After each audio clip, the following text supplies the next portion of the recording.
Voilà. Et puis, alors, il y a cette phrase de Vladimir Poutine qui vient de dire, il est en train de prononcer son discours à la nation russe. C'est un moment très solennel. On se souvient, il y a eu ce discours à la nation russe, d'ailleurs, il y a 2 ans, juste avant le coup d'envoi de la guerre en Ukraine, avec une grande solennité. Donc, c'est projeté dans les cinémas en Russie, hein, pour vous dire à quel point la nation russe est au garde à vous. Et il a eu cette phrase étonnante. Je vous la lis. Les conséquences pour les intrus seront plus tragiques. Nous avons des armes capables d'atteindre des cibles sur leur territoire. Ne comprennent-ils pas qu'il y a là un risque de conflit nucléaire? Alors évidemment, ça c'est la réponse du berger à la bergère, c'est-à-dire à ce qu'a dit Emmanuel Macron lundi, le soir, après cette réunion de chefs d'État sur le soutien à l'Ukraine. Rappelez-vous, on va se la remettre peut-être dans l'oreille, cette phrase d'Emmanuel Macron. DJ Fab. Il n'y a pas de consensus aujourd'hui pour envoyer de manière officielle, assumée et endossée des troupes au sol. Mais en dynamique, rien ne doit être exclu. Nous ferons tout ce qu'il faut pour que la Russie ne puisse pas gagner cette guerre. La Russie, de fait, aujourd'hui menace notre sécurité collective par ses actions en Ukraine et ses attaques multiples hybrides à notre égard. Nous voulons maîtriser communication et évidemment éviter toute escalade. Rappel étant fait que nous ne sommes pas en guerre avec le peuple russe. La Russie menace notre sécurité collective. Je crois que c'est très clair maintenant. Bonjour, Général Bruno Clermont. Bonjour. Vous êtes avec nous ce matin pour tenter de comprendre, décrypter ce que vient de dire Vladimir Poutine. Je disais la réponse du berger à la bergère, sauf que là on parle quand même d'une nation qui détient 6000 têtes nucléaires. Comment vous interprétez cette phrase de Vladimir Poutine, vous ? Alors il faut bien comprendre que la phrase que vous avez rappelée et prononcée par le président Macron est plus compliqué que de dire on va envoyer des soldats en Ukraine, de l'OTAN. Mais néanmoins, c'est ce qu'on comprend. On comprend que pour la première fois a été évoqué le passage de la principale ligne rouge de ce conflit, qui est une intervention directe de forces de l'OTAN sur le territoire ukrainien, éventuellement y compris contre l'armée russe. Et ça, depuis le départ, c'était exclu à la fois par les Russes, par les Américains et par les Occidentaux. Général, quand Emmanuel Macron dit troupes au sol, vous comprenez comme moi, enfin vous comprenez ce qu'on infanterie. Veut. Après, il y a eu des explications pour dire que c'était pas des troupes qui allaient combattre directement contre l'Ukraine, contre les Russes, mais qui allaient assurer du soutien, de la formation, tout ce qu'on veut. Mais là, l'important, la différence, c'est d'avoir des soldats ou pas en Ukraine, et à ce moment-là, on peut instrumentaliser leurs actions comme on veut. Et là, Poutine fait du Poutine. Poutine fait ce que Poutine fait depuis le début de la guerre, c'est-à-dire qu'il rappelle à l'OTAN et aux Occidentaux qu'ils ne doivent pas se mêler de ce conflit et que autant il ne peut pas empêcher la livraison d'armes par les pays occidentaux à l'Ukraine pour que l'Ukraine puisse résister à l'agression russe. Non mais d'accord, j'entends ce que vous dites, Général. Pardonnez-moi, mais est une ligne rouge qu'il ne veut pas qu'on franchisse. Général Clermont, pardonnez-moi, mais vous dites Poutine fait du Poutine, et c'est vrai qu'il avait brandi la menace nucléaire, on se souvient au début, oui, quand même très clairement. Il a un peu levé le pied sur ce plan-là. Là, il réactive cette menace du conflit nucléaire. Mais on se demande, c'est pas la faute d'Emmanuel Macron, quelque part. Les mots qu'il exprime lundi, on a l'impression que c'est ça qui déclenche la phrase de Vladimir Poutine aujourd'hui. Alors cette phrase, il n'y a pas eu besoin de ces mots pour la déclencher, puisqu'elle est déjà brandie, cette menace nucléaire, depuis 2 ans. Mais on est dans un contexte très particulier, le contexte de 2 ans de la guerre, où il y a une espèce de bilan où tout à coup la contre-offensive ukrainienne a échoué et on se rend compte que les Russes commencent à prendre l'avantage sur le terrain. Le contexte des élections américaines, on commence à comprendre que les Américains éventuellement sont prêts à lâcher l'Ukraine, voire lâcher les Européens face à la menace russe. Et puis le contexte également en Russie, où vous avez les élections russes dans pas très longtemps, et avec un Poutine qui va être élu haut la main, et un Poutine qui finalement n'est pas aussi isolé que ce qu'on pouvait imaginer, puisqu'il a le soutien de pays puissants comme la Corée du Nord, l'Iran et la Chine. Donc oui, le contexte est plutôt favorable à cette espèce de position de Poutine qui rappelle que l'Ukraine, c'est son affaire. L'OTAN ne doit pas s'en mêler directement, donc c'est à nouveau un appel de mise en garde aux Européens. Ça ne veut pas dire qu'il y aura une guerre, ça veut simplement dire que les risques d'escalade sont là et c'est aux Européens de les assumer si jamais ils franchissent la ligne rouge. Oui, écoutez, chers auditeurs, moi j'écoute ce que dit le général Clermont. Je vous pose la question, vous la craignez, vous, cette 3e guerre mondiale? Alors là, surtout, ce risque du feu nucléaire qui est brandi ce matin par Vladimir Poutine dans son discours à la nation russe. On va continuer d'en parler dans un instant sur Europe 1. Et vous réagissez au 01 80 20 39 21. L'appel est non surtaxé. Vous écoutez Dimitri Pavlenko de 11h à 13h sur Europe 1. Dimitri Pavlenko et vous. 01 80 20 39 21. Europe 1. 11h, 13h. Dimitri Pavlenko et vous. Au 01 80 20 39 21 sur Europe 1, comme Jean-Pierre qui nous a appelé, Dimitri. Bonjour Jean-Pierre. Bonjour Dimitri, bonjour à tous les auditeurs et auditrices d'Europe 1, ainsi que, et avant de commencer pour débattre, j'aimerais apporter mon soutien à Pascal Praud ainsi qu'à Europe 1 et CNews. Bah écoutez, voilà, ça lui, il vous entend pas, mais on le lui fera suivre et je pense que ça lui ira droit au cœur. Merci en tout cas au nom d'Europe 1, voilà. C'est très sympa. On parle de Vladimir Poutine, de ses mots, de cette menace du feu nucléaire qu'il réactive ce matin à l'occasion de son discours à la nation. Jean-Pierre, vous en pensez quoi? Ça vous inquiète? Alors pas du tout. Alors non seulement ça m'inquiète pas, mais moi c'est pas Monsieur Poutine qui m'inquiète.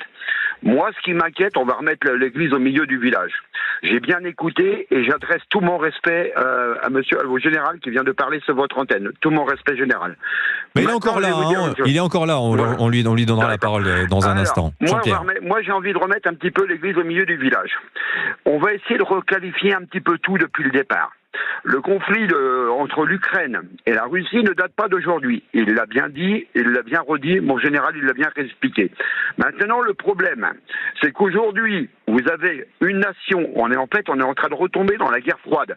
On a une nation qui est plus ou moins les États-Unis, qui, excusez-moi du terme, je vais être direct, est en train de foutre la merde à droite et à gauche et après se barre. Et après, là en l'occurrence sur le territoire européen, alors en plus qu'on est dirigé par un va-t-en-guerre qui a vraiment peur de rien et qui va nous mettre dans une mouise totale, donc moi à la limite c'est pas Monsieur Poutine qui me fait peur, mais plutôt l'attitude de Monsieur Macron.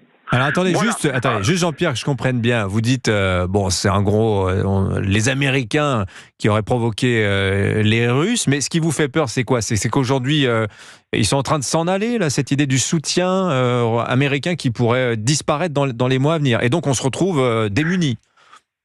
Démunis, parce qu'après il va dire écoutez les Européens, vous commencez à me casser les pieds, démerdez-vous avec ce conflit. Oui. Et comme on a un président qui est un espèce de petit va-t-en-guerre de bac à sable, excusez-moi du terme, je suis direct. Vous y allez fort. Il est en train de nous mettre dans une mouise totale. C'est-à-dire que monsieur, au lieu d'aller appeler à la paix, comme d'autres politiques appellent à la paix, et d'essayer de faire le maximum de négociations avec monsieur Poutine, qu'on soit pro-Poutine ou pas pro-Poutine, ça c'est un autre problème.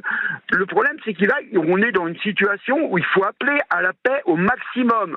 Or, là, c'est tout le contraire qu'il nous fait. Il est en train de nous emmener dans un conflit dont plus de 75% des Français n'en veulent pas. Mais Jean-Pierre, j'entends tout à fait ce que vous dites. Ce n'est pas notre guerre. Mais je crois que vous exprimez là ce que beaucoup de gens ressentent. C'est pas notre guerre. On n'a pas envie d'y aller. Bon, cela dit, géographiquement, c'est vrai que c'est pas très loin de chez nous. Bon, général Bruno Clermont, je me retourne vers vous. Vous avez entendu Jean-Pierre. Il parle d'or, Jean-Pierre. Hein, ce qu'il dit, franchement, c'est l'homme de la rue qui pense comme lui. Oui. Bien sûr, beaucoup de bon sens dans ce que dit Jean-Pierre. Je pense que c'est plus le moment d'essayer de savoir pourquoi on en est arrivé là. La priorité, c'est de faire en sorte que l'Ukraine ne devienne pas russe. Or, dans la situation actuelle, parce que l'Ukraine qui deviendrait russe, ça serait vraiment une victoire totale de la Russie. Et moi, je ne pense pas que la Russie va sauter sur l'Europe dans les mois qui viennent, mais néanmoins, ça ferait une menace dont on n'a pas besoin. Donc c'est vrai que la question de la négociation est importante, mais pour négocier, il faut vouloir négocier. Pour l'instant, Poutine ne veut pas négocier pour une raison très simple, c'est que le rapport de force lui est favorable. Donc il avancera aussi loin que possible ses gains territoriaux pour aller à l'objectif final, qui est éventuellement la chute de Kiev. Donc notre objectif, c'est effectivement d'essayer de trouver les voies d'une négociation, mais pour ça, il faut rétablir le rapport de force en faveur des Ukrainiens, sinon ils vont être balayés et la négociation c'est terminé. Et dans ce cas-là, parce que si on suit la logique d'Emmanuel Macron lundi, c'est un peu ce que disait Manuel Valls d'ailleurs ce matin sur l'antenne d'Europe 1, il disait mais tout le monde voudrait qu'on aille vers une négociation, seulement Vladimir Poutine c'est quelqu'un, si vous lui tordez pas le bras, si vous ne lui tordez pas le bras, il va vouloir que vous cogniez et vous mettre KO. Et c'est ça qui est en train de se jouer. Alors bon, je comprends la logique d'Emmanuel Macron, mais je comprends aussi la réaction des gens qui se disent mais franchement, si on doit envoyer des boys, des garçons aller faire la guerre en Ukraine, est-ce que ça vaut le coup de mourir pour le Donbass, quoi? C'est la question. En plus, c'est pas simplement la question de mourir, c'est surtout la question est-ce qu'on est prêt à déclencher une troisième guerre mondiale? pour cette raison. Donc, il est indispensable de rétablir le rapport de force en faveur des Ukrainiens. Il faut faire des efforts. Et la grande difficulté, c'est qu'il y a effectivement un risque fort de lâchage des Américains. Et ça, c'est inacceptable. Je pense que Jean-Pierre a dit tout à fait, ils sont pas étrangers au départ de cette guerre, qui est une guerre complexe à son départ. Ils se sont engagés massivement aux côtés des Ukrainiens et des Européens au cours des 2 ans qui viennent. On ne pourrait pas imaginer que tout d'un coup, ils arrêtent totalement leur soutien et que les Européens, qui ont été un peu les cigales depuis ces années sur la question de la défense, se retrouvent incapables d'avoir la puissance militaire suffisante pour soutenir l'Ukraine, qui à ce moment-là risque effectivement de subir une défaite de la part de la Russie. Donc c'est vraiment une situation tragique et nous sommes en quelque sorte à un instant de vérité au bout de 2 ans. C'est étonnant que ça se produise au bout de 2 ans, mais j'ai rappelé le contexte dans lequel étaient ces 2 années et c'est vraiment un moment important pour les Européens. Il ne s'agit pas d'envoyer les Français se faire tuer en Ukraine. Je pense qu'il faut être bien clair. Il s'agit de donner le maximum de munitions et d'armes aux Ukrainiens pour qu'ils empêchent la victoire de la Russie. Oui, mais c'est pas tout à fait ce qu'a dit Emmanuel Macron. Bon, Jean-Pierre, peut-être je vous laisse réagir à ce que vient de dire le général. Eh ben, je vois que le général, en fin de compte, on se rejoint sur beaucoup de points et on voit. Et là, vous voyez, je vais vous donner juste un petit exemple. Monsieur le général, il est au cœur de l'armée, il est au cœur de l'action, il est au cœur des sujets de tout ce qui est lié à la guerre. Et moi, j'en ai parlé, et là, pourquoi je le rejoins? Parce que, vous voyez, des gens de ma génération, des gens qui ont fait le service militaire, des gens qui ont été sous les drapeaux, savent de quoi on parle. C'était quand, votre service, Jean-Pierre? Le problème, moi, j'ai fait mon service en 1990, 89-90. Et j'ai été le dernier contingent à faire 12 mois, d'ailleurs, parce que, d'ailleurs, j'ai regretté qu'on ait retiré le service militaire. Ça, c'est mon point de vue. Parce qu'aujourd'hui, la plupart de ceux qui parlent, le général, je pense qu'il ne me contredira pas. La plupart des gens qui parlent aujourd'hui et qui ouvrent leur gamelle n'ont même pas été faire leurs 3 jours ou n'ont même pas été sous les drapeaux. Et là, c'est grave parce qu'ils ne savent pas ce que c'est. Ils ne savent pas ce que c'est qu'un conflit et qu'on peut tuer, on peut perdre nos. Moi, j'ai pas envie que. Tiens, regardez, par exemple, j'ai un petit-fils. Moi, j'ai le père de mon petit-fils. Il est en âge de peut-être partir. J'ai pas envie que mon petit-fils se retrouve orphelin de père. Ouais, mais moi, j'ai rien demandé à personne. J'ai rien demandé à personne. Bien sûr, mais c'est tellement humain et comme on vous comprend, Jean-Pierre. Bon, en général, moi, j'aimerais quand même rassurer Jean-Pierre. Moi, vraiment, c'est mon point de vue, mais je pense qu'aujourd'hui, malgré la phrase qui a été prononcée par le président et dans le contexte dans lequel il l'a prononcée, il n'y a pas de risque que l'on voit des jeunes Français se battre en Ukraine. Oui, mais il active un imaginaire. Il réactive des choses. Enfin, il active un imaginaire. Et là, c'est ça qui se. Mais moi, ce que je me dis, cette réaction. Général, c'est que les peuples ont une... Excusez-moi, monsieur Dimitri, s'il vous plaît. Je vous en prie, Jean-Pierre. Juste préciser une chose. On n'a jamais eu un chef d'État aussi dangereux à la tête de la France. Monsieur Macron est malade, c'est un type très dangereux. Voilà, c'est ce que je voulais dire. Moi, je dirais que les peuples ont une mémoire et même si nous n'avons pas vécu dans notre cher 14-18, la Seconde Guerre mondiale, dans les familles, voilà, il y a des choses qui se perpétuent, il y a des peurs qui restent et c'est ça qu'en fait, c'est sur ça qu'a mis le doigt Emmanuel Macron. Un petit mot, Dimitri. Allez, ce sera le mot de la fin, général. Voilà, le mot de la fin, c'est, je retiens moi de ce qu'a dit Jean-Pierre, un mot important, c'est la nécessité de réarmement moral de la France. La guerre, c'est une tragédie, il l'a dit. C'est pas du tout quelque chose qui est un objet de plaisanterie. Elle dévaste les gens. Et un réarmement militaire des Européens, parce que vraiment, nos capacités sont très en dessous de ce dont on a besoin. Et la perspective d'un retrait des Américains nous met devant nos limites qui sont insupportables. Voilà, vous avez complètement raison. Merci, Général Bruno Clermont, d'avoir été en ligne avec nous. On va remercier Jean-Pierre aussi de son témoignage qui a parlé d'or, je disais. On va Monsieur Boubouk. Oh là, mais dans votre voix, c'est si beau. Il est content. Mais c'est vrai. Quoi? Qu'est-ce qu'il y a? Non, mais c'est vrai. Vous n'avez pas fait votre service, vous. Non, malheureusement. Je vous raconte. Moi, je suis Pourtant, je fais des pompes. Mais moi, je suis l'année 80. C'est la première année de ce qu'on appelait la JAPD, la journée d'appel préparation défense. C'est pas ce que vous croyez. Non, mais ça dure combien de temps? Ça dure une journée.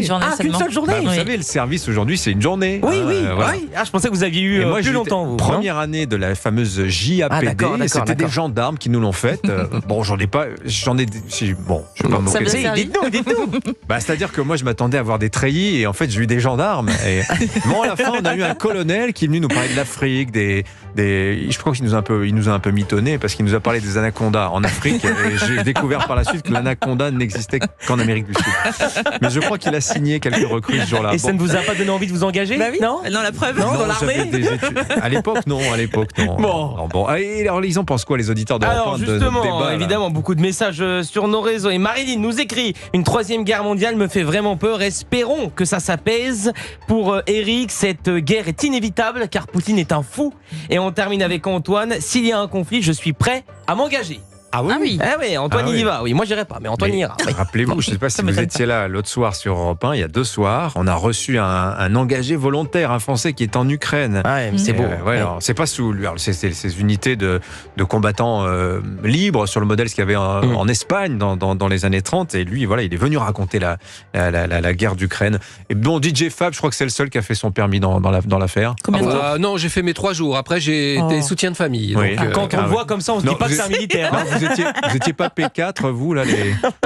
pas du tout. J'ai fait savez, mes 3 jours. hein, Oui, les P4, ce sont les réformés Ouais. psychiatriques. Ouais. Ouais, d'accord. Moi, je crois qu'ils m'ont mis même P8 Ah bon directement.